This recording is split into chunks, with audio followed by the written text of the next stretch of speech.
All right, sorry for the delay, 6:03. So we'll call the public hearing for the 2025-2026 district calendar to order for public comment. Any public comment for the 25-26 calendar?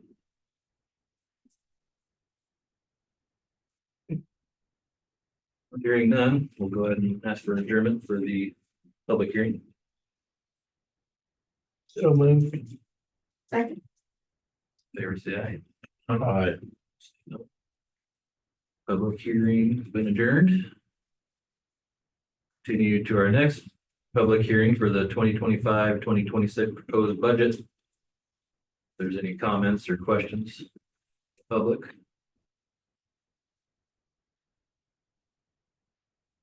Seeing none. Taking a motion to adjourn the public hearing for the budget. So moved. Second. Favor say aye. Aye. Seeing none. Public budget hearing's been adjourned. On to the regular board meeting. So we're kind of gonna move like the master contract to the end after all our closed sessions and stuff. So basically do all of our business before the closed sessions. And that master contract or BDA proposal to them at the end after we come out of closed session, but other than that, be everything else in order. We have a motion to approve that agenda. I move to approve the agenda as amended. Second. Say aye. Aye. No, it's been approved. So, sorry. Go to consent items. Any questions? And the Medicaid expenditures, like normal expected.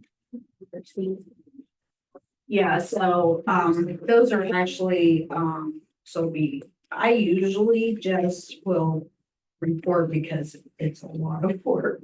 So I'll generally report like twice a year. So what you're seeing is from September through February, August through February. So, and what happens is Fed pays us everything, but then we have to send the state portion back to the state. Instead of them divvying it up, we have to, so that is the state portion of that. So we actually receive like 50-some thousand dollars. And so that we're sending the state's portion. Okay. So you'll see a little bit again at the end of the year, like what's left. But jump it's twice a year. Okay.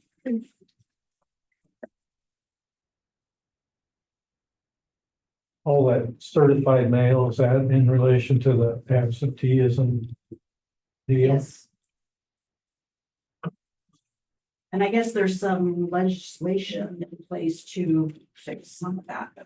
Basically not required to be sent certified.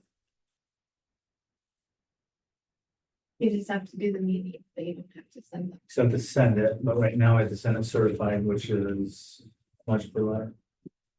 Almost $10.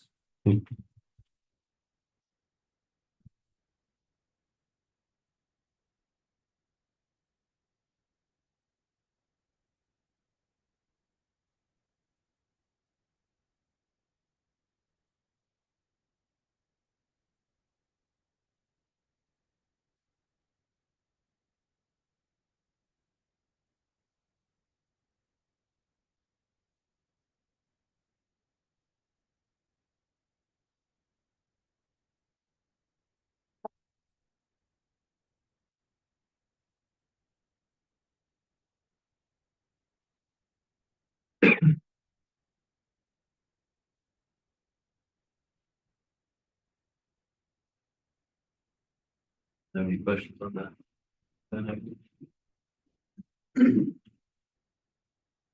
Motion to approve those. Motion to approve all consent items. Second. Favor say aye. Aye. Say no. Consent item approved. Get some correspondence here. Yeah, we got a nice donation from the family of Isabel as a band tool, and doing the pronunciation on that. D. Shetler, Kyle, who graduated from here, and so those funds will help contribute to updating the vocab classroom. You know, Yep. 1930s. I was gonna say a long time ago or recently. but Yeah. okay. 1930s. And she's passed a long time ago. So, yes, I got the whole Donation. whole story. It took me about 45 minutes, but on the phone, but Very nice. yeah, it was. And he is the son. And near as I can tell from doing some investigating, he's in his 80s. So I think he must be like trying to get it all dispersed. And so, yeah. Right, it's very thoughtful. His Thank you. grandmother was one of the 3 seniors graduating in the first class of master. Royalty here.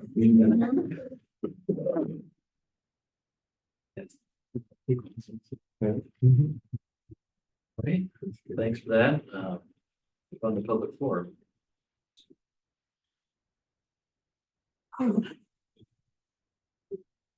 When COVID hit, we had a lot of delays in providing assessments. So I wasn't providing the national or international anything for a while until last month. When I provided some links and some information for the national assessments, showing there is a very big gap between basic skill levels and proficiency skill levels. And as most of you know, there's a lot of information on that website that can help teachers. And standards are a big issue too. What I provided to you this month was moving it up again to something I hadn't provided for a while, and that would be international assessments. So this information happens to be from the Organization for Economic and Community Development. They have a lot of databases on that website. But the PISA exams, and there's a lot of education information, and they use international standards for their assessments.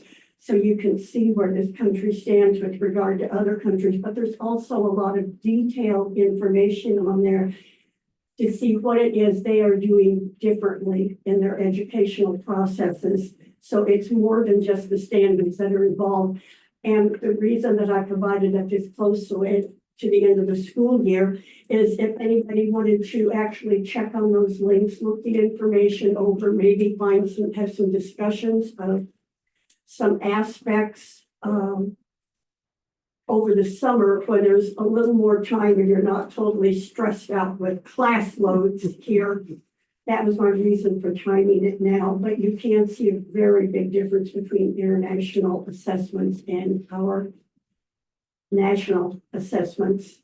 And the levels, standards are one thing, but also the methods of teaching and the content and concepts can make a big difference. So I'm just trying to offer some more things for possible discussion during hopefully a slower time during the summer.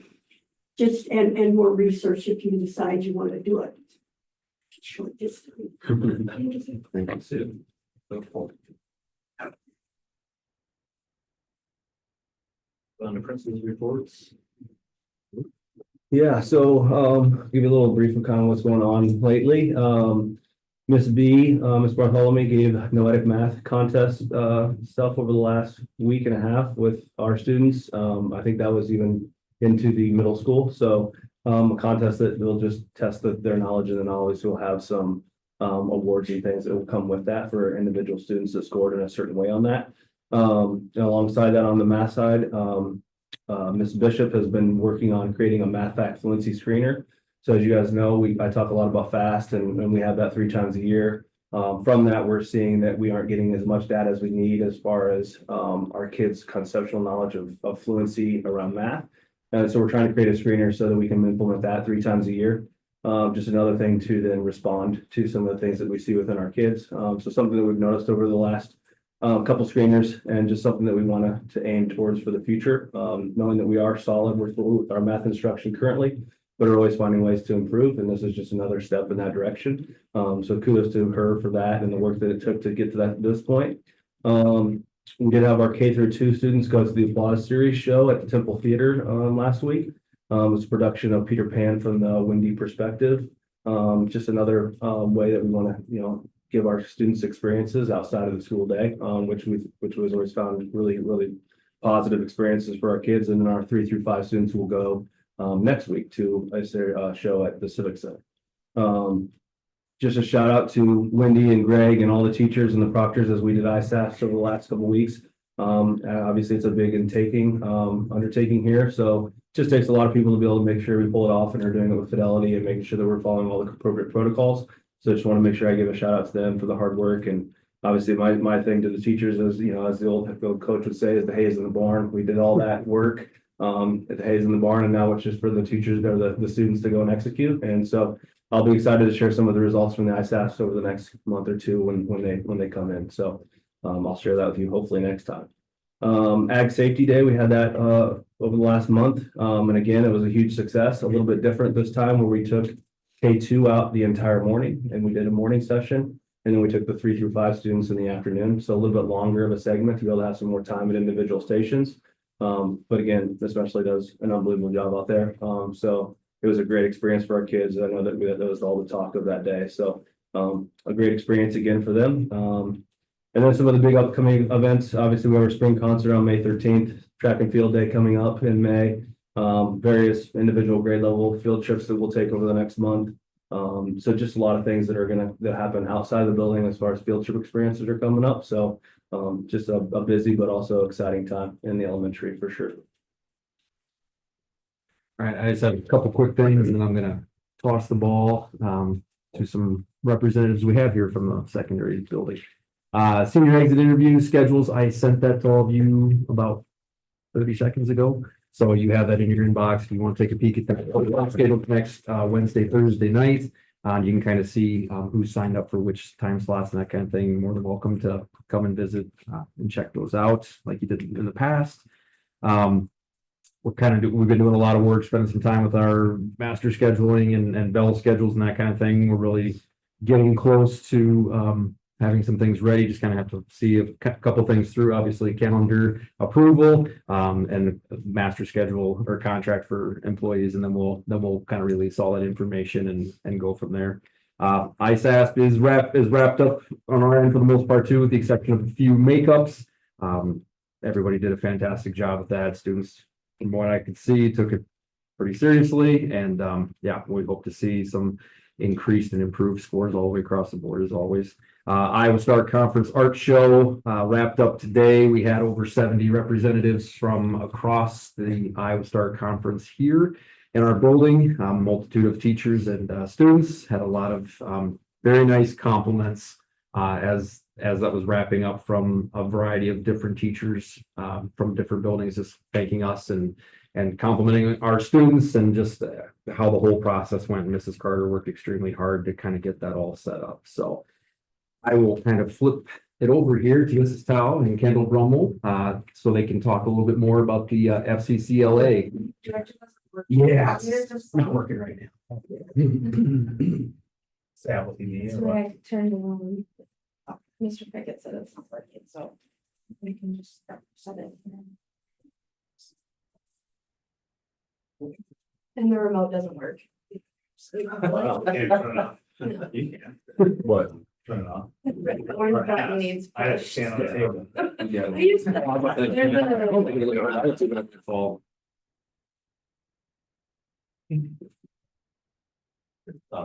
Layer on the screen there. Oh. So, I'm Mrs. Tao, I'm the Family Sciences and FCCL advisor here at Baxter. And I have the pleasure of having Kendall Brummel with me tonight. Kendall is our chapter co-president and the national qualifier for her STAR event in entrepreneurship, along with her teammates Bria Mortensen and Gwen Tickey, who are unable to be with us tonight due to prior commitments. FCCLA stands for Family, Career, and Community Leaders of America. It is a student-led organization that helps young people develop leadership skills, explore career pathways, and make a real impact in their schools and communities. Through projects, competitions, and community service, we focus on important topics like family relationships, career readiness, and professional growth. It's a great way to gain confidence, build your resume, and connect with others who want to make a difference. In Iowa, all secondary, career, and technical education programs were required to offer a recognized career and technical student organization by the start of the 24-25 school year. FCCLA is the only recognized career and technical student organization for family consumer sciences. Baxter has had 5 very active members. This is the first time since the 2017-2018 school year that Baxter has had an affiliated FCCLA chapter. We're proud to be part of Iowa FCCLA's 10,000 plus members this year. Baxter FCCLA has been very active this year. In October, we attended Fall Leadership Rally in Cedar Rapids, Iowa, where we learned all about what FCCLA is by attending different workshops. In December, we attended the Heartland District Leadership Meeting. We were able to hear from a local chef, watch other students present their servants, and do a service project. February 10th through 14th, we celebrated National FCCLA Week. Monday, we celebrated each of our members. Tuesday, we partnered with the student body to make tie blankets to donate to the Children's Cancer Connection. Wednesday and Thursday, we weren't able to do anything because of the snow days. Friday, we celebrated our advisor and alumni and delivered cookies. March 23rd, we loaded up the van and headed to Cedar Rapids for Iowa FCCLA State Leadership Conference, where we participated in general sessions, workshops, and presented our STAR events. STAR stands for Students Taking Action with Recognition. They are competitive events in which members compete at the district, state, and national level. STAR events allow students to compete individually or as a team. This year, Baxter had 2 teams compete at the state level. Camden Moffat and Avery Wonders worked together to create a superfoods focused drink for their Food Innovation STAR event. They were awarded a silver medal. Bria Mortensen, Gwen Tickey, and myself competed in the Entrepreneurship STAR event, working to create a mobile beverage truck. We were also awarded a silver medal at state. During the closing sessions, Baxter was awarded a Baxter Honor Chapter Award for completing certain activities throughout the year. Also, during the section, the entrepreneurship team punched their ticket for National Leadership Conference. Here is a brief overview of FCCLA National Leadership Conference.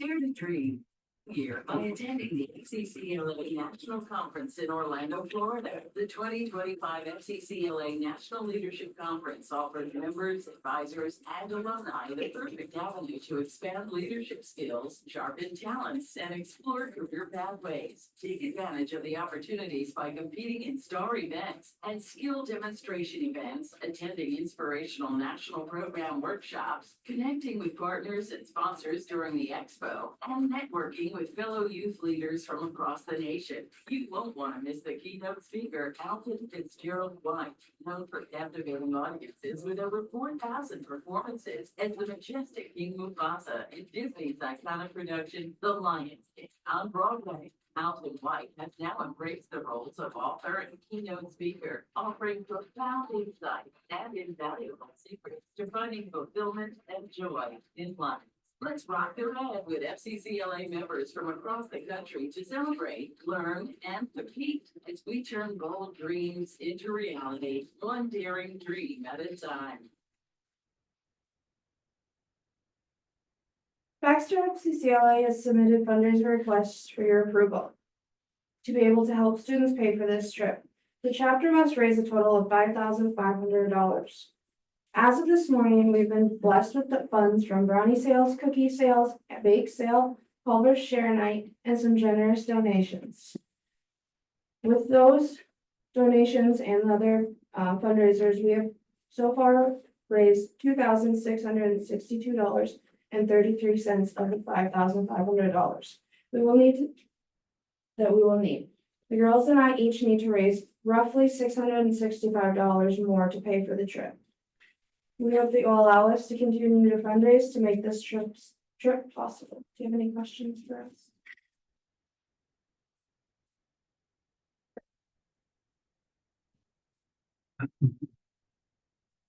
This is in July. July 5th through 9th. So we fly out of Des Moines early in the morning, the 5th, and come back late the 9th. And we did, we had originally tried to plan to go through the 11th because of when airplane tickets were available. Because we are trying to fly the cheapest way possible, so we're trying to do direct flights from Des Moines to, the Sanford Airport in Orlando with Allegiant. And I looked at tickets the other day and it was gonna be like $100 less a ticket for us to come back on the 9th and miss out on like the late evening activities of conference that last day versus, having to pay for 2 more nights of hotels and the extra $100 for airplane tickets each. We are lucky that we only have to pay for, 1 student room, and then I'm sharing a room with the advisor from Ogden. They're pretty good friends. That's kind of what FCCLA advisors do. We try to limit the number of single people in rooms when we're out there, because we got an email this morning saying that all of the hotels are currently full for nationals. And I did reserve our spot. We can always cancel if we don't get the funds. But I wanted to make sure that we had a spot in a hotel as close as possible. So that was kind of like crazy to me that the hotels are already full and they have 10 or 12 hotels set aside that they have a full hotel for this conference. So it's a pretty big deal. Can you run through the monies again for me? The total that we have, we currently have.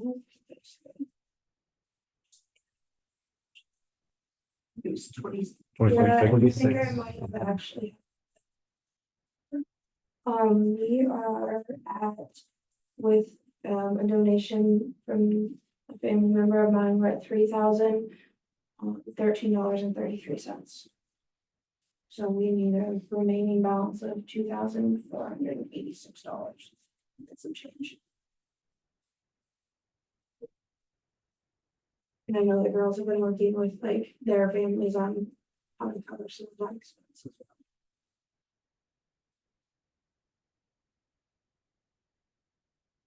We kind of, how we talk about it in my room at least, is that this is the equivalent of the basketball team making it to the finals at state or that idea just costs more because they have to travel out of state.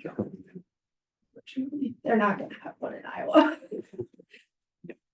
Next year's is in Washington DC, so. But it will always be that same week, right around 4th of July. The cheapest week to get conference hotels. Nobody else wants to have them. We were brave taking kids with and started with. Any questions, but thanks for putting all that together and sharing it, and congratulations on making it. Awesome. Is there any other questions? Thank you both. Thank you. Thank you, guys. Thank you.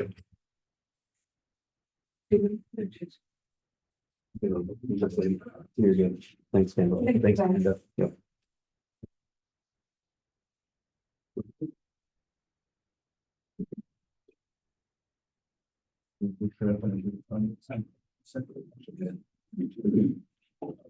How come they put, she's the only one going, right, for, like it says, it's trip for 3. There's They're in 3. For some reason I misunderstood, okay. Yeah. That's- Yeah, 3 students, they just couldn't be here tonight. No, that's fine, that's perfectly fine, I just, for some reason I misheard that, I thought you said she's the only one going, but. I mean, I think it's those kind of things are always great if students qualified to go and can go be a part of that for a few days, that's, I'm sure, an experience they'll never forget. I don't think FFA, it's just, it's Right. unfortunate for those of a pre-existing chapter where there's funds just available. Yeah. But now they have to scramble. Hopefully we can get to a position where you don't have to catch up. For sure. Yeah, make it a year long, just different Yeah. events. Okay, well, I guess, take a motion to approve the trip. So moved. Second. Favor, say aye. Aye. Trip's been approved, then we need to approve the fundraising as well. Yeah. Okay, for this, good. Yes, it's a large amount, And a short period of time. right? Okay. Take one. Yeah, and we're approving what they don't get raised, right? Like, are we approving We're that full? improving the ability for them to run these fundraisers. Because Mhm. just what they're doing I'm with sorry, the amount of money they need to okay. raise, they may see lots of businesses, those things. Perfect, okay. I'll make a motion to approve fundraising. Second. Fundraise away. Have fun in Orlando. Yeah. Yeah. Oh, Okay, great. On the district calendar.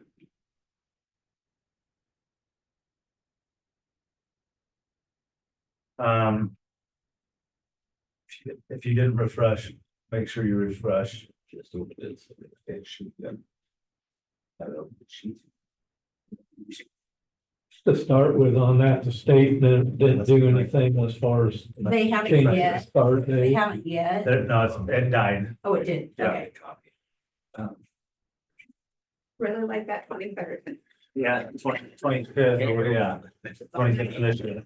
Well, sorry, it's just this one, that's probably why. I remember I changed the link on that first one. Make sure you're on the one that's on the very top from the public hearing. I need to change the other link down below too. I guess questions, let me start with questions. I know kind of seen some iterations of this throughout the year, but what questions do you have on the calendar itself? We're roughly sitting at the same number of student contact hours we had this year. That was one thing that we were intentional about, is making sure we still get about the same amount of time with kids. There's a lot going on there, a lot of different colors. It does feel a little. I think my biggest question is around the parent teacher conferences. Yep. Why those are rated the hours that they are, and does that being blue mean that the conferences are on Monday and we're not having early outs the other 4 days? That's correct. or- Yes to the second part. The first part is because that's what the state allows us to do. So they count, those days still count as contact hours because you're still interacting with students and families. And yes to the Mondays. This is different. That next year, this is a different model. But it's kind of what, when we met as a calendar committee, it was, we can go this one Monday model, or we can go 2 nights, 4 hours each night. And so they decided to explore this one. So blue because it's conferences and on that day, which also becomes a contracted day for teachers. And because I've used every other color in the rainbow. I usually will have to like, make a notation, no students or whatever that day. Yeah. Because it's not clear. And it is a Monday, so it is a normal no student day. Yeah, no, that makes sense, but it's just a small. We'll have Mondays on holiday weeks, like Thanksgiving, Christmas. We will have 3 Mondays. You're right, Thanksgiving, Christmas, and then the first day of the year.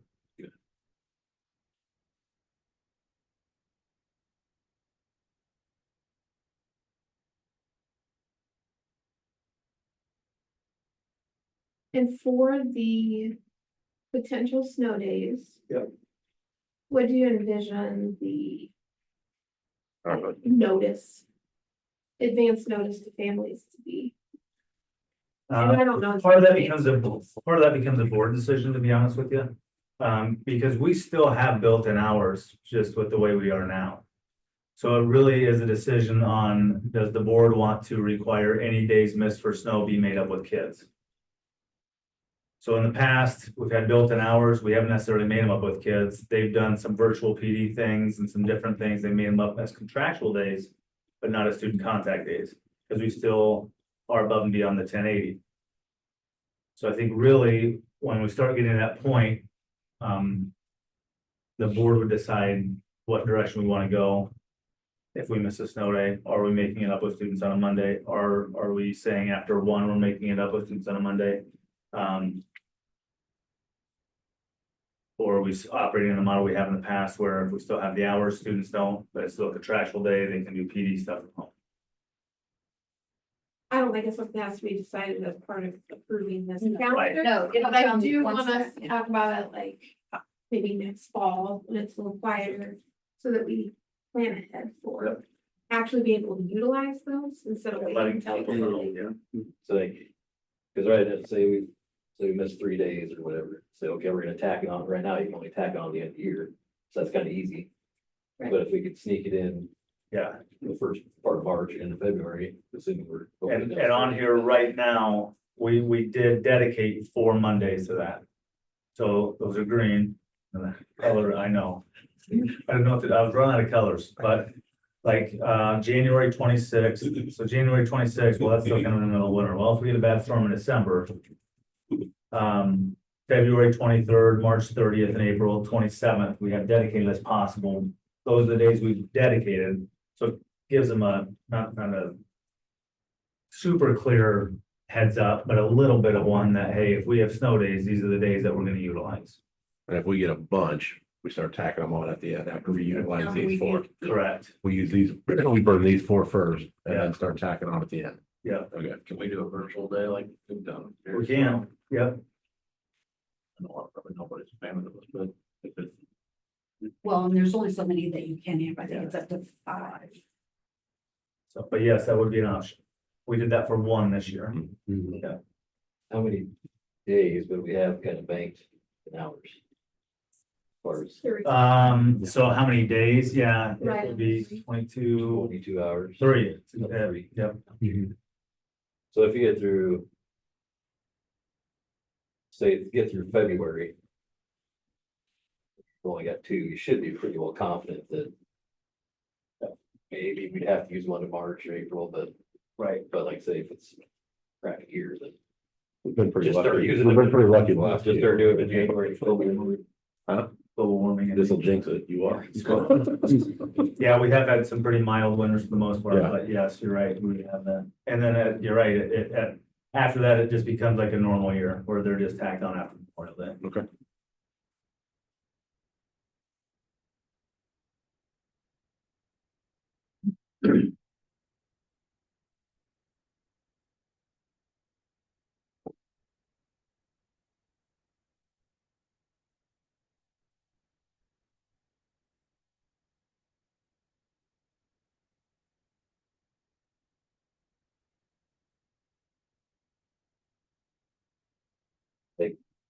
Before like for like Thanksgiving and Christmas, those that last day before break, you can get out early.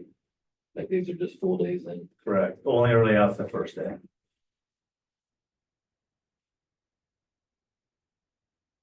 Trying to think, like Ashley, you're trying to think of things that clarify things. Yes, it's trying to make sure that these are hard to read to begin with, so most people just kind of like pay attention to the other stuff they get, but I have gone out to this in the past and I can make sure that the others that are trying to plan it can do so.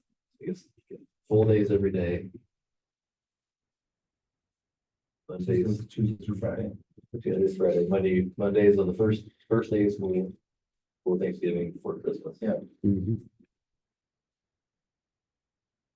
we have to do Sundays, that's kind of a. Might be I mean, it'll be addressed, when we feel that, we're approaching that limit, there'll be conversation Right. happening and. A lot of communication. Yeah. Yeah, you get through December, you've already got 4 snow days, and it's kind of a no-brainer. Yeah. But the last day of school was a full day. Correct. Full day every day, Tyler. Welcome to the real world.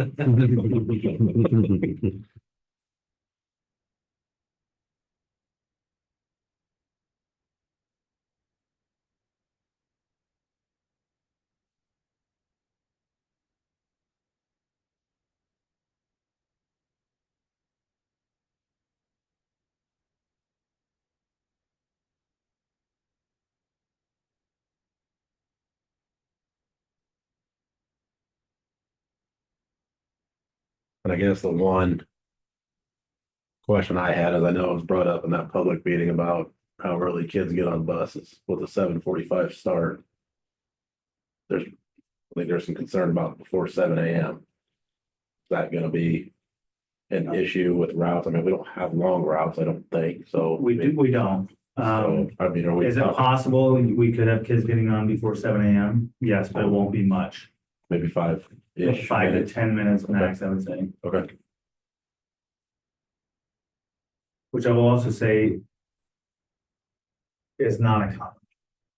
understood. As a prior transportation director, 6:45 was a pretty common pickup for us for our first. I just know that was brought up a couple Yeah. times in that public one, so that's why I just wanted to double back on that.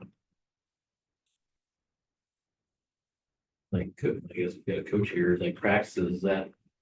Did you push practice end time back a little bit? Yeah, with getting out at 3:35, we probably won't start practice till 4. So then we're gonna go till probably closer to 6 as opposed to 5:30. But if you remember back in the CMB days, Right, yeah, we wouldn't get home till 6:30. Yeah, correct. Yeah. Yeah. That's exactly what. Volleyball doesn't start till 4. Yeah. So volleyball Already, sports don't anyways. Of course, Wednesday nights still be, early church. Yep.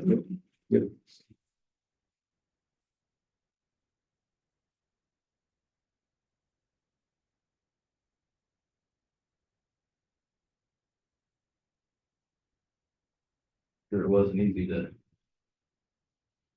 Some part. It was a probably, process, but, yeah, it was a process, and we had a committee, obviously, comprised of teachers and administrators that, once I had a draft ready that we went through and so this was, created by about 8 to 10 of us, finalized by about 8 to 10 of us. And this is a minor thing, but should May 25th be considered a red for holiday since it's being counted as, We don't pay it, but it's being counted as a staff day in the calculation? no, it is not, the 26th through the 29th, they have a flex day. So they have to, one of those, they have to come in and check out. Okay.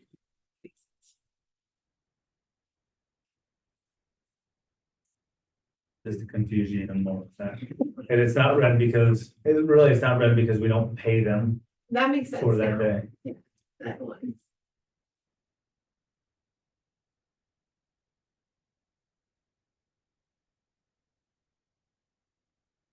And then I just ran out of colors. That's really outside of your wheelhouse, all those colors. More of a black and white guy.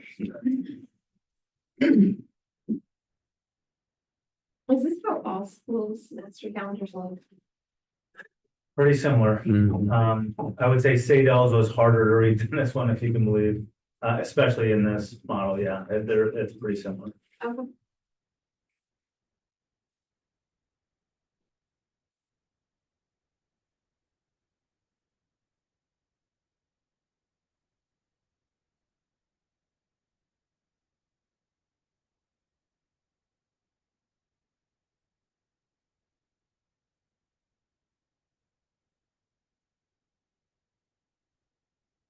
yeah, I think there's had to be a lot of communication. How would you say? Mondays, or Thanksgiving, a few weeks before, like, hey, by the way, we're getting. Yeah, Monday of Thanksgiving, be in school. Yep. Be a, especially this first year. Especially the first year, yeah. Well, you got that sign now. True, yeah. It looks sharp. It is, it's nice. I like it. It looks good. It's good. One motion? I'll motion to approve the 25-26 district calendar as presented. Second, though. Everything. Aye. Calendar's been approved. Okay. All right. Budget.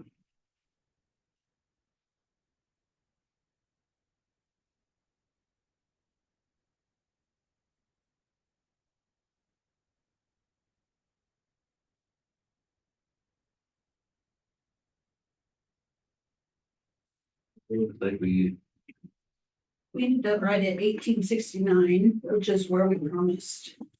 It's the same as we were last year.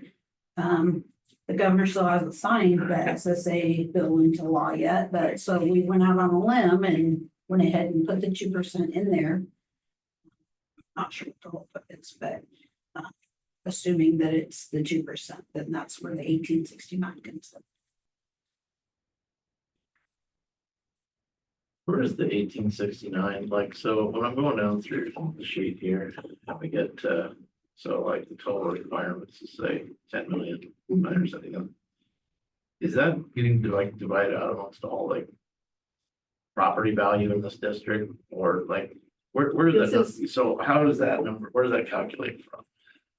From the property tax assessment Correct. valuations. Okay, but that, so there's one giant number out there somewhere, Yes, right? Yeah, yes. that we just don't see. You anywhere don't on this see it sheet, anywhere. Right. Yeah, And line one tells you what the number that we're levying, yeah. the dollar amount. Oh, yeah, If you on all remember, that, okay, that actually, maybe that is what the number, so we're, yeah, so here's the taxes that are levied on property. okay, So. out of that. And then here's some income surtaxes, that Yeah. has been approved over the years and yeah, so that's what that is. If you remember the first proposed hearing notice that we had, Yeah. I believe it had, did it? Yeah, the 72 did it. I think it had the valuations on that one, but I'm not Yes. 100% sure of that, so. I think if you could just like walk through your paragraph. You bet. I mean, that's. You bet. So if you're looking at the notice itself, my paragraph is gonna refer back to on the notice. There's 4 sections that we pay attention to. And so management levy, right? So this takes care of district insurance, not health insurance, but more property insurance, liability, work comp, those kinds of things, equipment breakdown. It also includes early retirements, if we've offered any retirement packages or incentive packages that'll come out of management fund. So that's where those dollars came in. I actually calculated what I think that'll be for next year and pad it just a little bit to be sure that I'm not under So when it says LYR, last year. that's just last year. Mhm. correct? That's what we had Planned for Mhm. as last year's Mhm. amount. And so the increase this year, is that a result of being able to utilize the management fund for more things? It's just the increase that we anticipate. Oh, with the insurance. Uh-huh. Yeah, our insurance increase was 23%. Now we did offer early retirement this year, an incentive package. Was it last year? Yes, so we have for the last 2 years, actually. So this will be going on our 3rd year of doing that. So really, it's the majority of the insurance increases for management. 336,000 in cash reserve. Last year it was 355. There's a limit that we can reserve, and so they tell us what we can and what we can't, but you don't want to take it all up front because then you're like, if you need it like later on down the road, it's gone. So we just try to piecemeal it. Sure. The 4.4 million is salaries for teachers and student support services. And which is the 271,000. So you're looking at like paras and things like that for student services. 371,000 is non-instructional programs. That's your lunch fund. And did we need to go up in the student support services because of any of the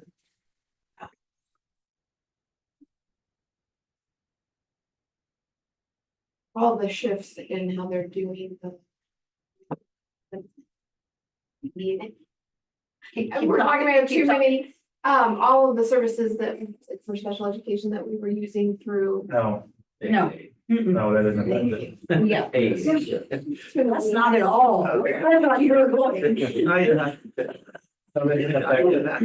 We still contract with the AA for all those special ed services. Okay, and so that is built into where. That's already included. Yeah. Yeah. Just trying to think through all the changes that we've had, sorry. Yeah.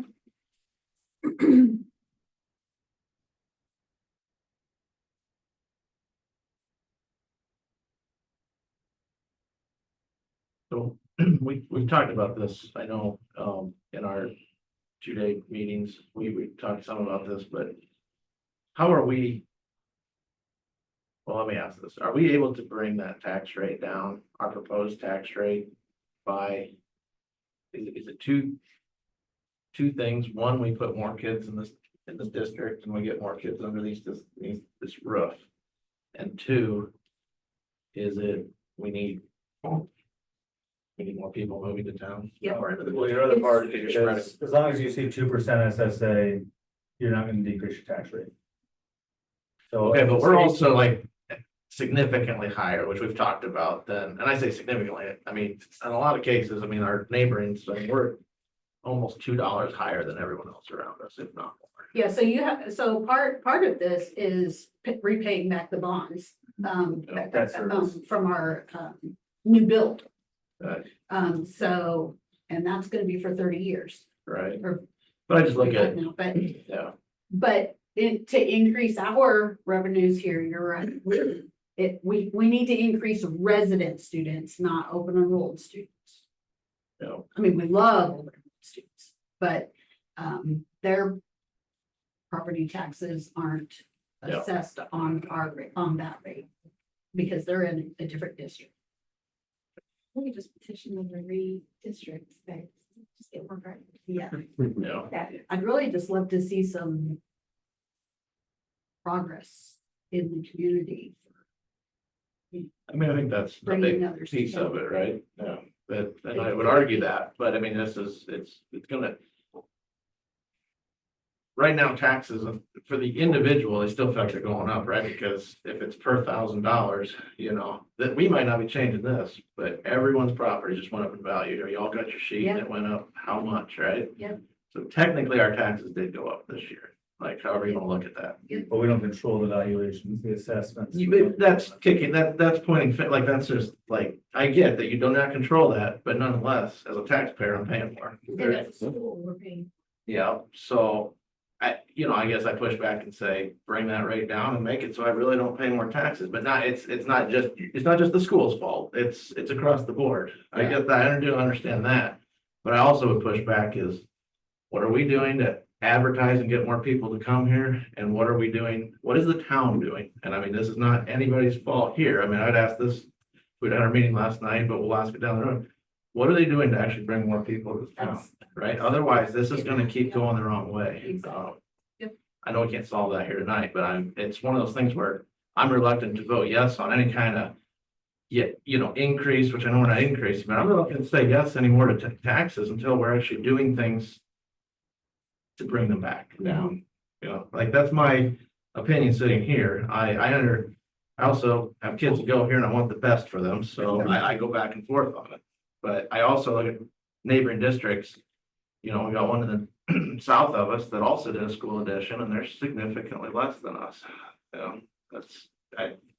But double our. Right, we've talked. Might be double our size, but that's it. I've also seen schools way to our south that are like $12, and I mean, that's their property values are way less than ours. Maybe bigger districts than what I realized, but. Yeah, I think we've talked about that before too, with neighboring districts, north, east, west, south, whatever. How can they have a lower tax rate, pay their teachers the same, but I think their total valuation for their district is double. I mean, if we're at 4 million, they're at 10 million. I mean, that's a significant difference of tax base that you can tax. And if we could double our tax base, say, like Ashley said, say next year the state redid it and we're twice as big. That helped. One, you have more kids, two, you have more ground to tax, but some of the limitations that we are is we're just the small district, district size area, I guess you could say. Yeah, it's hard, but yeah, I think you hit the nail on the head. If we could get, how many acres are sitting out there, John? Lots. 40 or so, 40 yeah. acres, lots sitting there.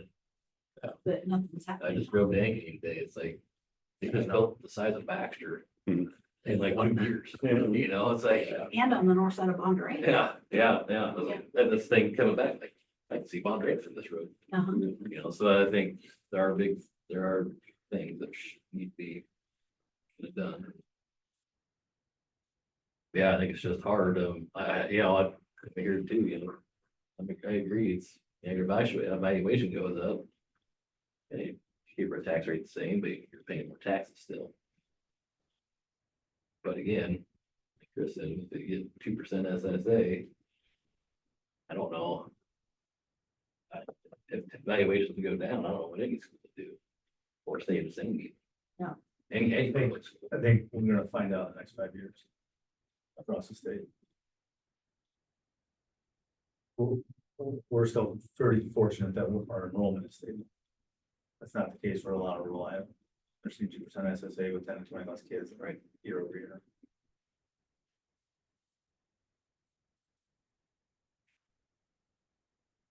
Yeah, and I was just sitting in class last week and I was sitting with the women with schools.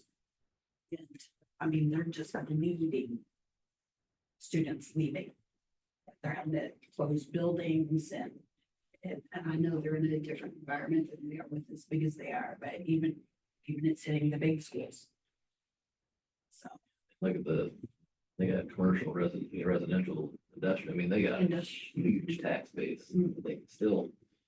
I don't know what their tax rate is, I guess, but. Hey, yeah, it's a hard spot to be in, because. Like paying taxes, it's not great, but. As a school board member, it's what do you do, you know, it.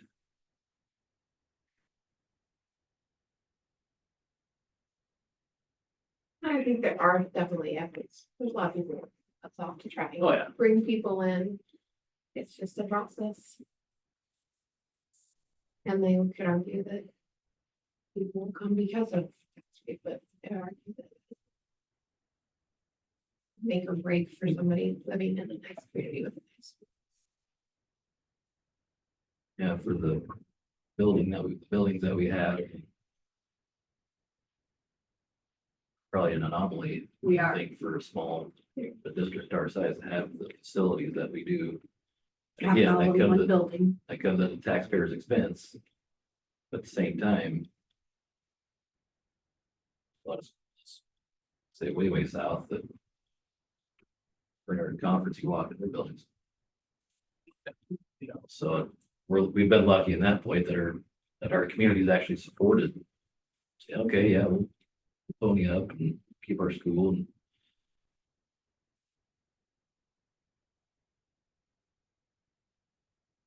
Keep it, but keep progressing and improving, yeah. I think that's part of it too. I mean, they're going down that slope of, okay, we'll drop it to 1769 and try to pay back our debt. And that's Yeah, I mean, it wasn't that long ago, if you remember we were at $20. And we kept it at $20. So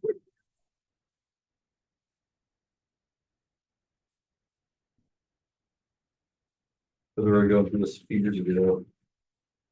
I wrote it down, like the surrounding districts where we were at, where we had been.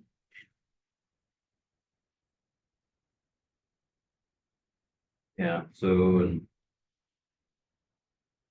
2011 to 2014, we're between 19 and touching of $20. 2015, 2021, we're in the $17 range. You can see how that worked out the last few years, you know.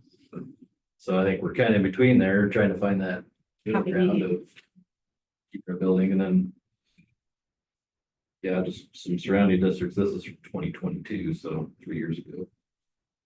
And yeah, we were probably the bond rent for ours was $19. Colo Nesco was $12.72. West Marsh was $12.08 on the low end. Others were 15 to 17. So, I mean, so yeah, we're probably higher than others, probably lower than others. But again, districts our size, just valuation wise. We definitely have to start eliminating some of the benefits that we can provide. Absolutely. I mean, I just keep looking at how much we spend for Insurance. I know it probably seems like a small amount, but I just keep looking at how much for college credits that we pay out. those are things that you might have to start, looking to do. We're dealing with all the inflation that's going on for all of the expenses that we have, so. No, I agree. It's just one of those things, do we just keep enabling it?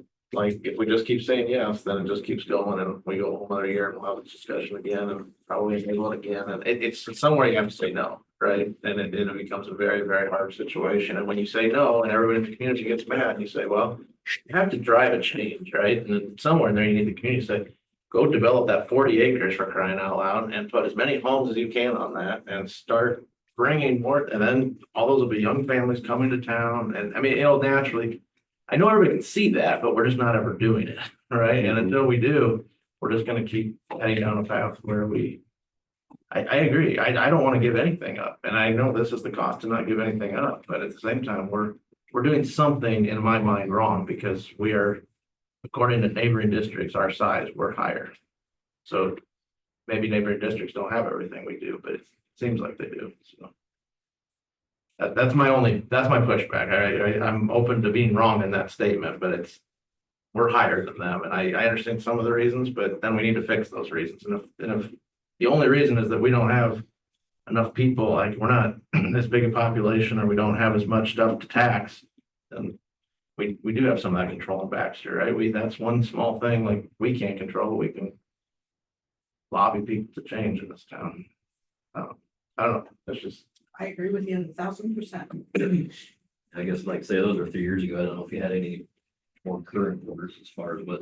No, I think your number, I looked earlier today, I think that's about, I'm just looking like at our two closest districts, probably that are somewhere close to our size. And then you look at like a West Marshall, some of those that are actually quite a bit lower. I get that there's more to that sometimes, but I do understand there's more to it. I just, we can't just keep enabling them, us, like, we gotta start trying to go in the right direction and always asking ourselves, what.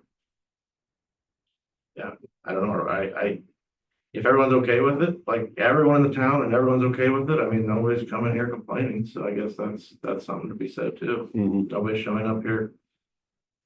I mean, I think we have one person here at the first thing saying, expressing some concern.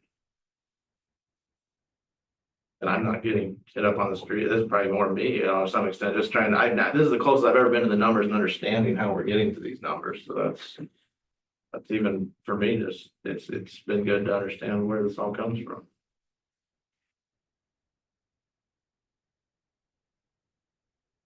Yeah, it's just a tough spot.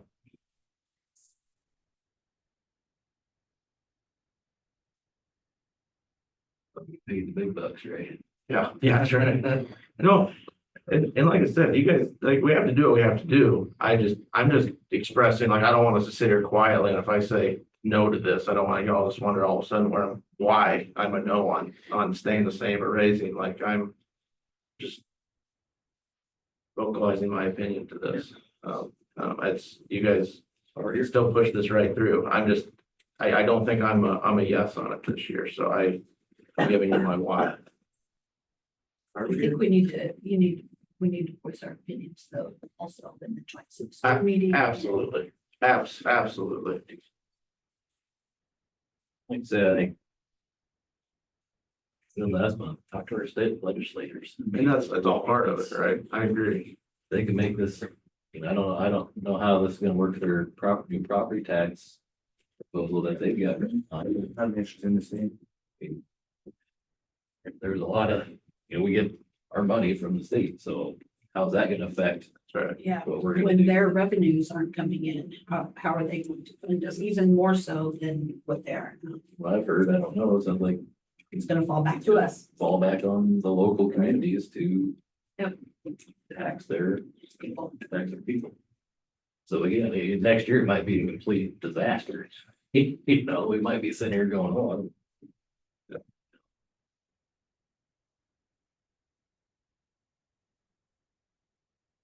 I guess thinking of legislature, did I see something too about management funding, like you can And have tap so that much? 180%. Looking at capping that as well. not like we make money in there. No, I don't but if think you looked at other districts, That's there, why, a lot of them are. that's a place that they you know, drop money into to keep the tax rate there. And for our current point in time, I don't know where you would reduce a levy right now. I don't know. Because we're just not operating on wide margins.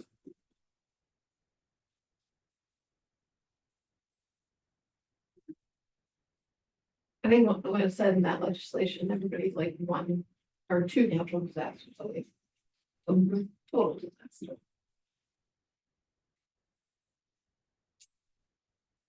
And when you're a small district, it doesn't take much to swing it.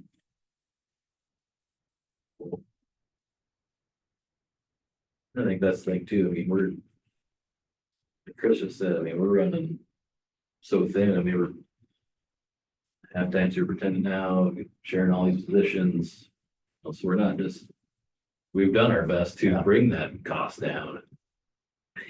It's hard, you know, it's hard. We've been working on it. It seems like ever since I've been on the school board for the last 10 years. John's been, Yeah, you know, it's it's just, same conversation every year. Yeah. I mean, it's tighter. I mean, it's nothing uncommon for us. have the, like Des Moines to have a director of this and an Yeah, executive of that. We got yeah. some principals and a half-time superintendent, some good teachers. It's, you know, that's where we're at, so. So I feel good about that, yes, it's that, you know, we're running as tight as we can without sacrificing students. Their experience, I guess.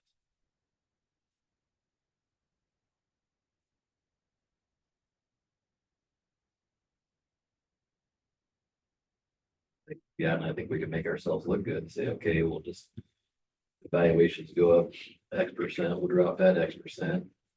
Say, okay, yeah, we kept your tax payout the same. But then we're still, We have to find areas to cut, right? it's 2%. State, this is, Whatever we don't levy means it's not revenue coming in, so then if we don't have the revenue coming in, we have to cut the expenses tied to it. In the meantime, our expenses are going up more than 2%. Correct. Yeah. Utilities and whatever, probably closer to 10%. So When you're, you know, when your health insurance. That was $16,000 a person a year. That's our expense, but. Yeah, I mean, it's just. I mean, people just can't even hardly fathom. That. A person's family package is $40,000. I mean, you're basically working for free, right?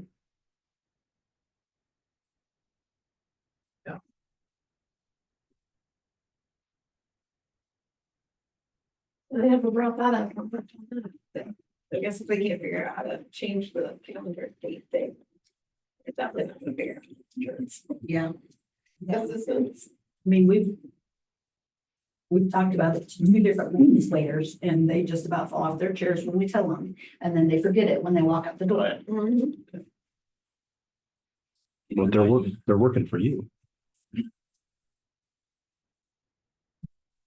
that's the thing that might be getting too deep in the woods. It just seems like public education is just why or what, but it's just getting hammered the last few years. So advocacy is, I haven't been this active, I suppose, and not until the last few years as far as legislators. I just feel kind of have to, you should say something, like you said, right, there's no ears, but say if you, you gotta say something, so. Maybe our advocacy could be putting together. Sort of like canned letters like they provide us through the organizations we're a part of your suggestions for how to contact your legislator. And here's what we think you should advocate on our behalf.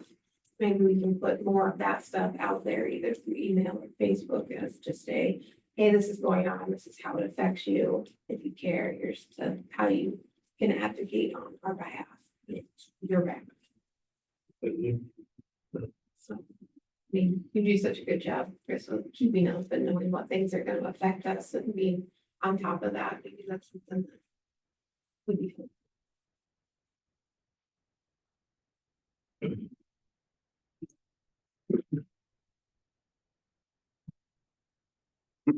Any more discussion on the budget then? that we're bringing?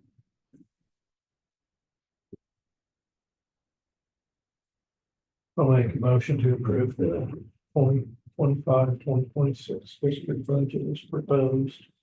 Second. Fair to say aye? Aye. See no? No, 526, budget's been approved. ISBC. Yeah, it's a program we belong to, can offer some cost-effective property casualty workers' comp insurance. Haven't had a dividend for a few years. I think now what they're looking at doing is offering a risk pool for buy down. Remember, we have our wind and hail buy down insurance, and so they just recently come out with something they're putting together that might be cheaper for us to go through them rather than to buy it down like we did this last year for $22,000. This might be a cheaper option, so. This is just continued participation in that program. Motion to approve the ISB group share program. So moved. Second. Fair say aye. See no? Approved. This is. Yeah, that's another one, Iowa School Finance Information Services. We've had a membership with them. I'm not sure how many years, probably since they started, yeah. And we utilize them quite a bit. They also help with advocacy during this time of year as well, and providing information on what legislation is coming out and what it does. As well as our budget workshops Yeah. that we go to. Yeah. I'll make a motion to continue our participation in establishment. Second. Fair say aye. Aye. See no? This has been approved. Approve the seniors. It's just a list of our seniors graduating this year, pending fulfillment of graduation requirements. It's linked there on seniors. Are we, everybody going through this year, or is there? No. No. Uh, That's fine. I just was curious. Will they, eventually? Like, past the summer or no? Just a couple though, right? Or like just one. That's like standard usually.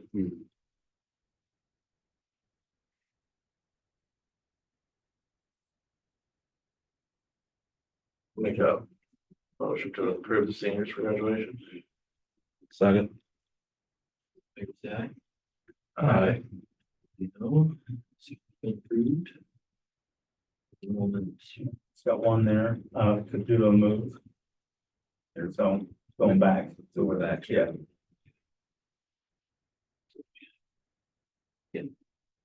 Oh, we have to prove these since we can't deny them. Right. Thanks for Yeah, sure, but yes. I really don't know much about them, but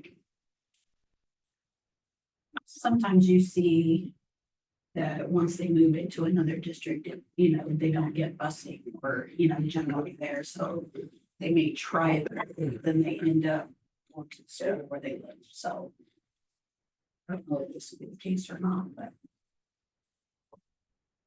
It's too bad we can't, I mean, maybe they could invite them to come in and tour the school, remind them that we have a 4-day school. I'm pretty sure that came under the dump. Okay, Sorry. maybe the 6-year-old. I'm not throwing it out there, chance I get. Yeah. Facilities and grounds. No, I mean, I'll cover some of my report. We need to approve that. Corey, did I miss that? Yeah, I just go ahead and prove it. Oh, we do have to approve it. Yeah, Yeah, we do. I mean, we don't have a choice. In the interim, there was a time when you didn't, Oh, but yeah. now we're back. Back. The old That's right. way. Forgot. So you don't have the option to be denied. Right. I see the old instructions were there, so. I was gonna say that, yeah, we need to update our Yeah. instructions. Yeah. we have a motion to approve the roll it back out. So moved. Second. Aye. Aye.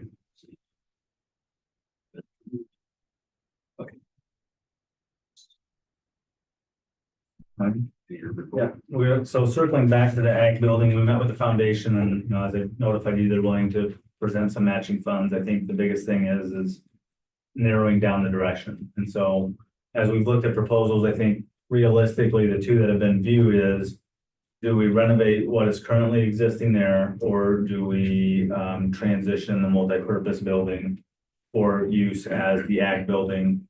With the understanding of there's gonna have to be some renovation probably of the structure that's there for wrestling. So I think what I'm seeking right now as we move forward in this is what is the direction the board would like to go within that process? Personally, I feel like you move it and utilize that multi-purpose building for your ag. The bulk of what I think your renovations will take, I think are already in place there at the multi-purpose room. And I feel like renovations for wrestling and who else uses that, golf, would golf move also then? I mean, they have a net or something, right? And they already have a net within the ag building itself. Okay, so Or they'll a stay with, simulator or whatever. okay, so this, Is golf still utilizing the wrestling now? Golf's already moved over to the end. Yeah. so Golf's already in the they're, ag building. so they'll remain there. So we're talking about moving wrestling over. So I feel like it would probably be a cheaper alternative to renovate for wrestling, but a whole new ag department. Classroom, lab, whatever that involves. So my 2 cents worth is move the ag to a building that we know is in good structural shape. Do whatever you gotta do there to make it usable. Sleep on a pig in the ag building and make it wrestling.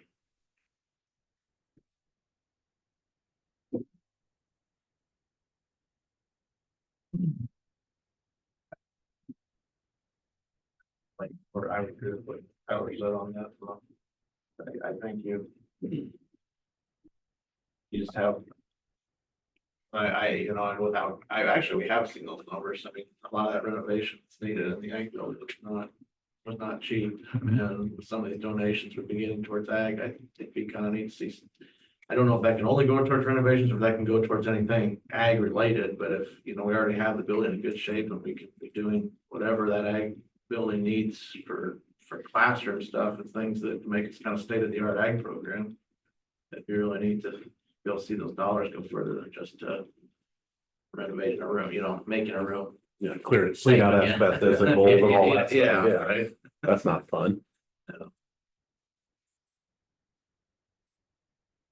Is there soundproofing that needs to be done out there? Is the room big enough for the classroom size? And do you have to put in a walkway or sidewalk, since, you know, we're putting them. I don't know that we have to have a walkway or sidewalk. The space is larger than what they have now. That is in that building. That building being the multi-purpose room. Right. Building is bigger than what they currently have. Yes, Right, okay, from what they're using, I should say. okay, Clarify, okay. right? I mean, you Usable look at the space, building, yeah. like, well, this building looks better, yes, but Right. what they're using for usable space right now. What needs to be done to the building is part of the process of having someone come in and say what needs to be done to the building, right? I know they put some heating out there. Again, I look to you for guidance on this because I don't know the whole history of the building in and of itself and what's been done out there and who's done what. But I think we had to bring someone out and say, what do we need to do to this? It probably is gonna need some plumbing, I'm sure. They're gonna need a sink or whatever out there and those types of things. I mean, is the existing ag building now, it's got a roll-up door, right? Yeah, Because I remember tractor rebuilds and stuff like that in the Waddingham days. Could you utilize that portion of the building? I don't even know what goes into ag anymore, but could you use that portion of the building for your engine work or your tractor rebuild? Probably, you know, you already have that there. I don't know that we're really teaching a whole lot of ag mechanics anymore. Okay. It's more science-based curriculum I than haven't it been is. around it since '99, so that's why I'm just bringing it up, you know, but I didn't know if you'd have that garage space if we were still focusing on that. They Split that building in half. Part of it would entail is what do we need for space to convert it for wrestling as well, right? I mean, what space is needed for that too? But it could be possible. Yeah, that's the other thing. The flip side of Ashley's question, is there space in the current ag space for any sort of activity we do in there, you know, But there need to be some work done. walls.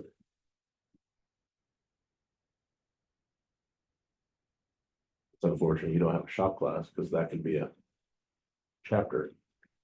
For, you know what I mean? Yeah. Demolition and construction, But even legal. I don't know. Just throwing it out there. That's really, that's. Yeah, I was gonna say. He wanted ideas, I'm just. I'm guessing that the multi-purpose building, it was built over an existing concrete slab that had slope to it, so they put like a wood subfloor in there to basically level it up for the mats. And that, so I'm guessing if we're gonna turn it into classroom area or whatever, we're gonna have to go in and probably remove that wood subfloor and probably pour a concrete cap in there, at least it's level. It sloped from the north to the south, so as you get south, it's deep, probably where the garage door is The highest point. the highest point about right, and then if my memory serves me correctly, time you got to the south wall, there's probably 6 or 8 inches of fall there, so there's gonna be some expense if we converted that building to a classroom as far as leveling, because I don't think we probably want to use that wood sub. Whatever, right, it's not a work situation. Yeah, probably need to. Probably don't want to use the bathroom across in the bus barn, so we probably have to do something there. Heating, it's got radiant tube heaters, and I think those work fine. I mean, that would be fine for a classroom. So the biggest thing, in my opinion, is the floor. The rest of the building was insulated well, I mean, in that, so. And then if you're gonna put like a movable partition, or if you're gonna leave it open, or, I mean, then that probably you need to have discussion with the instructor or that kind of what they're. Is there a basement in that Yes. for like tornado situations? Would you have to have them go into the shop and then in that basement? Or in school, we might drown in a basement. We have 4 feet of water. If something doesn't change. I didn't know if that's part of the factor and. Put like under a bus or something. We had to, we lost a bunch of engines or something that were down there here about a year ago because we had so much water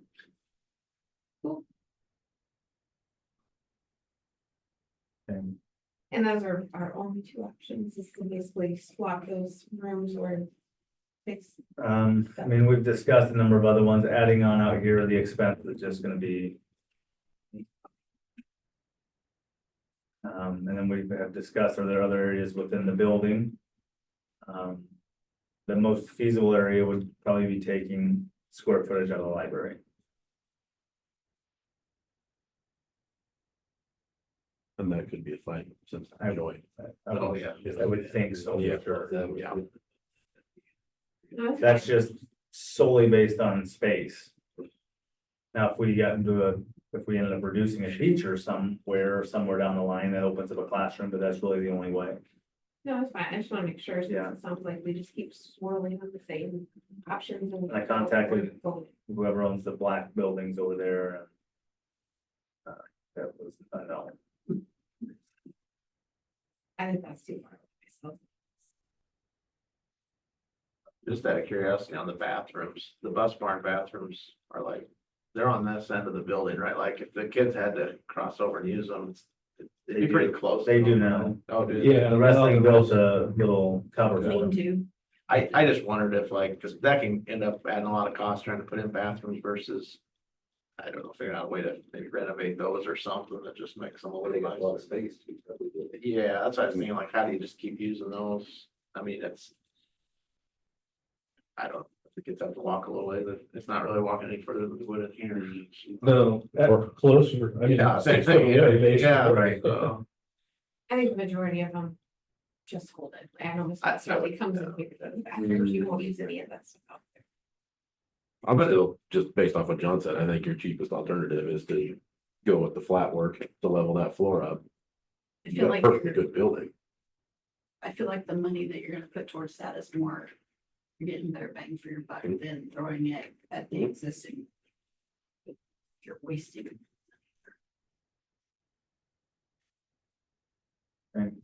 No AC in that. In the multi-purpose. There's no intention. Just thinking, you look at all the things that go in. I was in the same thing. I don't know. You can do any of those. Mini That's what splits then- or whatever. Those are pretty. All those years, the few years I spent in the shop, you just roll the door open. Right. But there's not, like, there's no window. We didn't have any- There's no way to get airflow in that room. You don't have an option to get airflow in that room. You don't have windows, you don't have anything, so you have to do something. Well, that goes back to what Chris was saying. Somebody probably have to come in and say, maybe you have to have X amount of windows or Yep. something, which is fine. I mean, again, I still think that goes back to the dollar spent on maybe putting some windows in are gonna go further. I don't know what I have no idea how old that ag building is. You guys tell me, but there's probably things that you start renovating, you get into all sorts of. You're just gonna peel back layers. Yeah, That's all you gotta do. there's going to be some Yeah, and things then that you're, are- the next. And then you run out and you're stuck. And, no, depending, if you're gonna, I guess, that's the next kind of conversation. Are we gonna keep the classroom part of the current ag building, or is it gonna just be the ground top building? You know, if we're gonna demo part of that and just keep the round top building, there's a couple mini splits that are used for the ag classroom to cool it that could probably be put onto the multi-purpose building to cool it, so. What's that? You have deep parking spots. There always deep parking. Oh, yeah. So, Yeah, I think just like to make sure there's room in the old building, Current one for wrestling. get a clean swap. We don't want to short that either. Right. Okay, well, it's at least the path, get someone in here and start putting some numbers together. I mean, your guy will know what he needs, exactly. what's required. Okay, the next thing I have is we talked about fees a little bit. This is not an action item, it's just discussion tonight.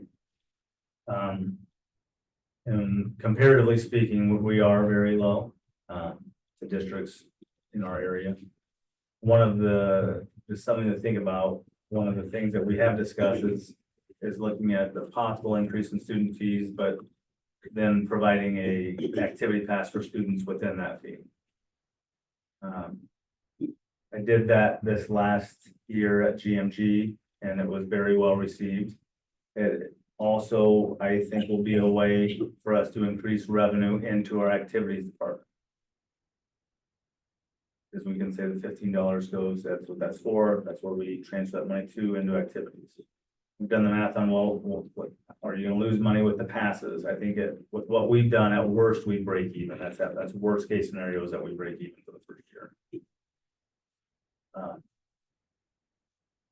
Within the fees, we include our sub rate in there. We're probably gonna need an increase to our sub rate. We've just kind of been playing catch up over the last 2 years to start, and then with lengthening our day, with the hopes that we need less subs anyways, so taking 20 some days off the contract, right? So a couple of things, thoughts or questions on.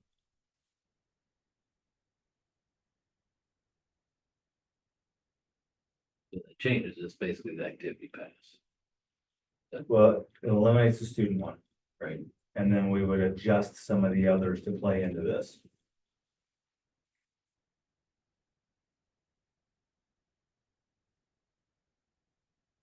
think, probably some of the benefit we've seen up there as well has been a pretty good increase in concessions. I know it doesn't go to us, but Does that go to two? Or does that go to the group that's working? Boosters, okay. here, yeah, we operate as a district up there. Okay. Sometimes you're more likely to get a parent here if they have 2 or 3 kids and the kids get in free, they come with them and then of course gonna spend 25 sessions. I do. Every time. I just need something. Do we already have people that use some sort of waiver for the registration fees? Yeah. Yep, well, that was factored in. Okay, so they would continue to waive, but we would $15 if their waiver would go to the fund. Right. I guess it doesn't probably matter. Right. Probably a pretty small percentage.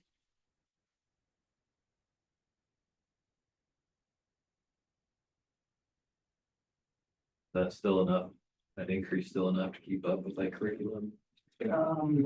This may be a phased approach, to be honest with you. I don't know. We could increase without doing it too, without providing that for them as well. It might be a difficult year to rationalize an increase in registration fees if your kid is here less days. Without at least saying, well, get this as well, right? But it may not just be this year. It may have to be phased in over 5 years where we do incremental increases. Do you have the information like surrounding districts? We used to have like a spreadsheet that had surrounding districts, so we could kind of see how we could. We've got that. We can provide them Yeah, in May. we're Currently very, in at GMG, we are 75 for elementary and 115 for secondary.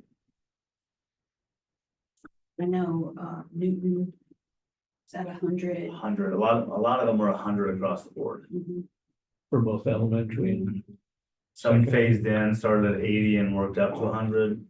But a lot of, I bet if we did the average and we can get that, we can share that spreadsheet in the next meeting. Maybe it's an action item or whatever. It's probably right around 100, 85 to 100 in that range.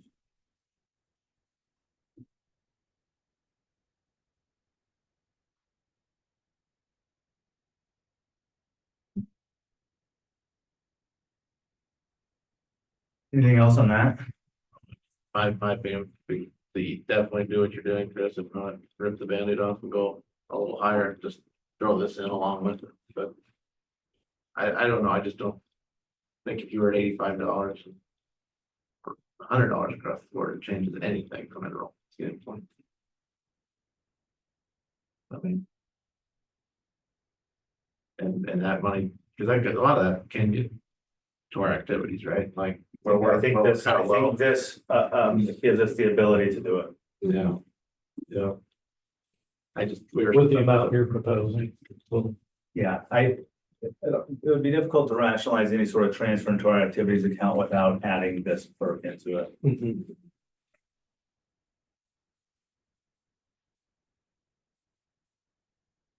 Yeah, I think that's fair. Like say it was throw another $5-10 on there, just the actual registration fee, you know. Or Yeah, that amount we can, if we're that far off, just, gosh. we are, like I said, we'll get you that info and like I said, tonight, just to get you thinking about it. What we might like to see with that. So. The next one is not positive. There's some quick legislative update, like Julie said, she has not signed the SSA or the education bill into law. Then the not positive part is the increased waiting for the SRO flew through everything and then hit the full Senate and died. It could still be added on as amendment somewhere.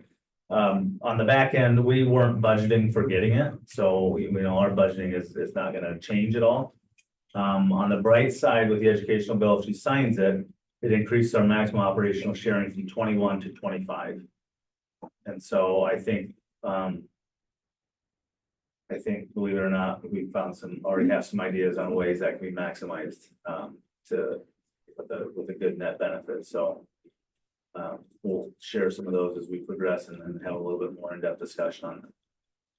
Right now, we would project to be at 2119 next year. Is that the SRO being two? Yeah. Yeah. 20. Superintendent is 9, maintenance is 4, transportation is 4, that's 17, and the SRO being 2 would be 19. It was pretty fun. Then if we did one more, we would try. I feel comfortable that we can certainly get to 23. Again, we don't want to just share to share. It has to make sense both from a financial standpoint, you know, you don't want it to cost you money. And from a practicality standpoint, we need to get some benefit out of it, or our partner, there needs to be some reciprocity there for the benefits. How we did HR? That Oh, was a because couple that of was years ago. G&G. You were sharing superintendents in different roles prior to. You were sharing one as a special ed director and one as HR. Questions on that?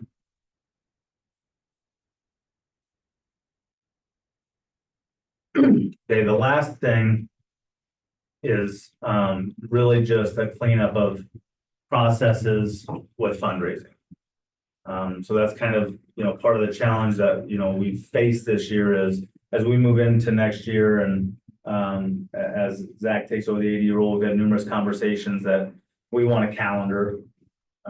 So I don't have 4 groups hitting our community up at the same time, trying to raise $3,000 or $4,000, right? You talk about taxes going up and then we ask and we ask and we ask and we ask on top of those things. I think there needs to be at least some understanding, acknowledgement, and structure to what we're doing from a fundraising standpoint. So we're not just continuously asking our community for funds. Well, knowing we do rely on it heavily, but there needs to be at least some organization behind it and some understanding that we're not going to solicit, we're not going to have 4 groups go out and solicit business for $500 donations. There has to be a timing mechanism to it, number one, and then a structure mechanism to it. So. Other than Butterfree. I'd still love to see there be like a, So many of those. I'd still like to see there be some sort of ability to do like committed campaign dollars of I'll donate $500 a year, and then that goes into the pool, and there's a committee that determines, like, you can have all your different organizations come in and say, I need funds, this amount of funds for this reason. And there's that did like a disbursement committee. I know it's. So, I mean, you it's like can't, it, but I just. you're we did that describing, in that- you're really describing, sounds like a booster club. I mean, so In a way.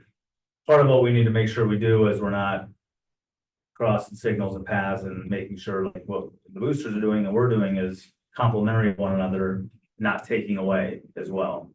But like it could be a non-athletic fundraiser. True.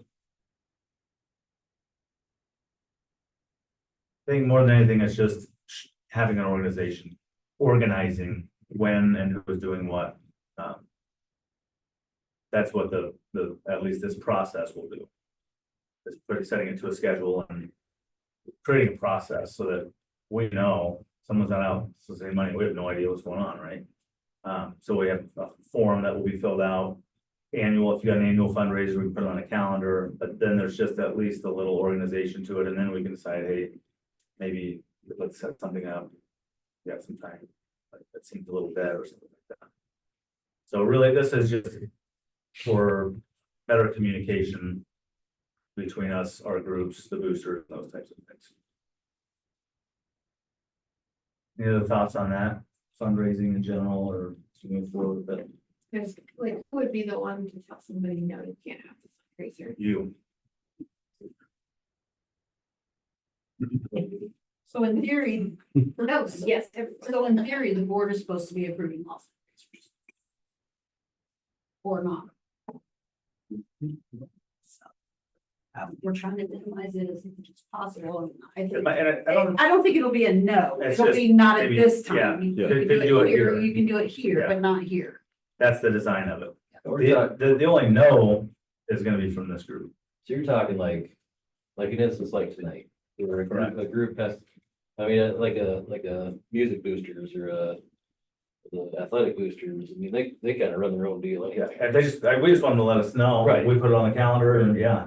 So that way, the SCCLA, like, Correct. well, the boosters are doing this thing right now, so it might not be the best time. Correct, or tell them. exactly. So it's not like how FFA would fit with that, like, because they would do fundraisers throughout the year. Yeah, well, and a lot of them already Yeah, so have them they'll fit. set and we're just putting Like them on the the calendar. food sales or Yeah. whatever. Yeah. Right. We're just putting them on the calendar so we can look at the calendar and say, we've got 7 going right now. Someone asked us to do one, maybe wait.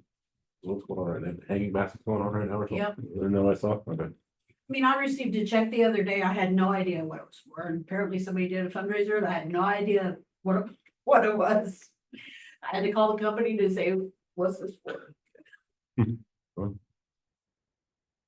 So it's really just organizing and putting a process to it so that we know what's going on. Well, I think parents are just, I was there too, every time you turn around. $20 for this or $50 for that, or Butter braids. butter. Well, I gave $20 for a shotgun, I don't even want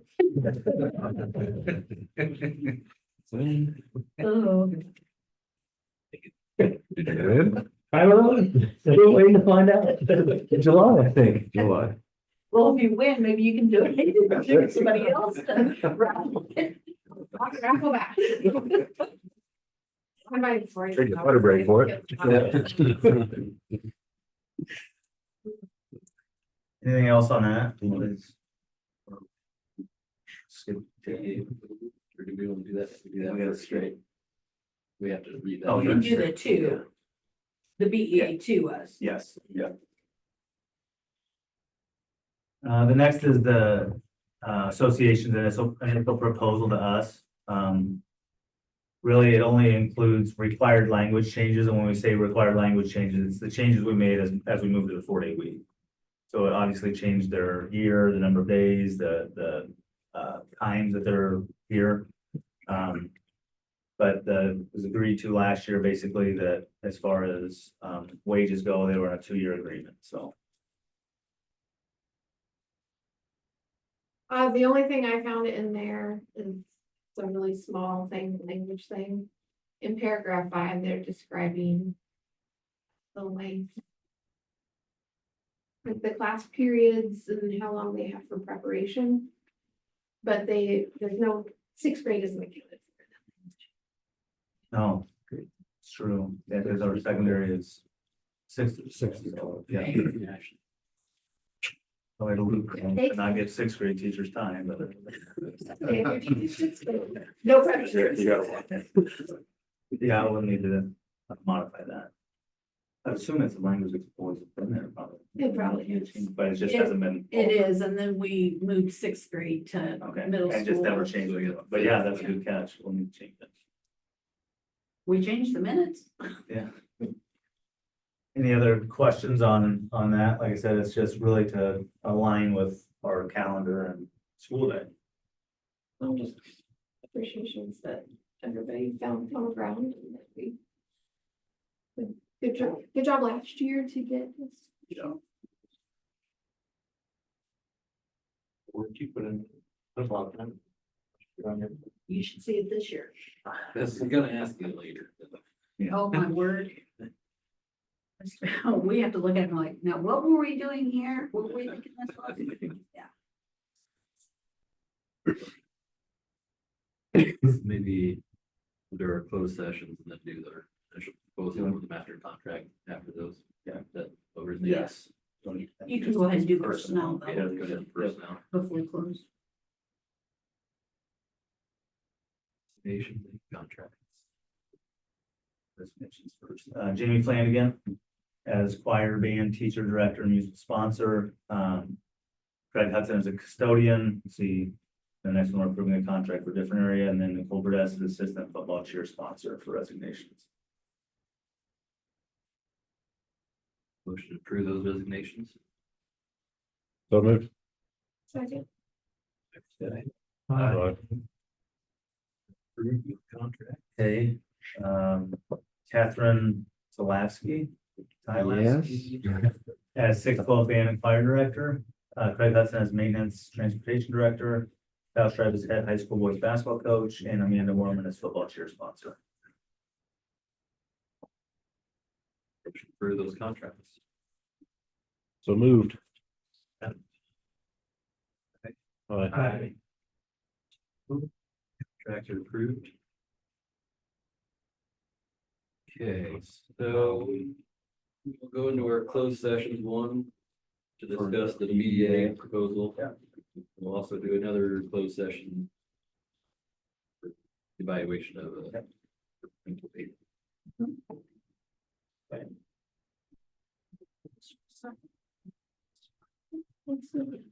Make a motion to go into closed session. Whatever you want. We